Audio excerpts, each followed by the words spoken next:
Hey, We're back with Matt Shea, Washington State Representative for District 4. How'd it go today? I thought it went really well. It was very well attended. We had one individual who is a Marxist communist, and he comes to a lot of these things to heckle. And he was asked some very serious questions, and it was kind of interesting. He didn't have the answers to them. For example, back in the 1960s, guys like him that were wearing tie-dye shirts and everything protested the war. And why did they protest the war? Because it destroyed life. So we asked him, would you join us today to protest the war against those unborn children in the world? And it was interesting, he didn't really have a response to that. And I think that that's what we have to do. We have to ask folks a question, make them think. If you believe in the non-oppression, non-aggression principle, then you cannot in any way support abortion, because that's ripping apart another human being. That's aggression. That's the very definition of aggression. In the most innocent place in the world. What should be the most innocent place in the world. Absolutely. What's next for Olympia?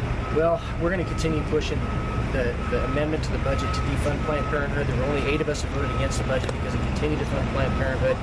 Unfortunately, in our Republican caucus, they made the decision not to do a roll call vote on the record, and we're going to continue to push for a roll call vote, especially after what came out this summer in those videos. There is no excuse for anybody who calls themselves pro-life not to stand, put their name on the record of where they stood this time. We're talking about the systematic destruction of our fellow human beings, and I think this is something that's going to be viewed through the lens of history, and where we stood in this time is going to be not only in God's book, it's going to be in our books here in the world as well.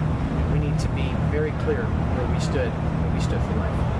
What can the average citizen do to join this fight? They can call their legislator and demand a roll call vote on the amendment to defund Planned Parenthood. And by the way, part of that amendment actually would have taken those funds and put them into crisis women's shelters, put them into veterans funding as well. So I think a lot better use of our money than killing the unborn.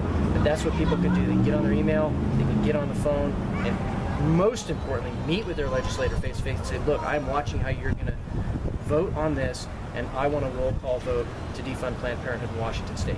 A roll call vote. That's what's needed. That's what's needed. Thank you, Matt. Hey, thank you guys.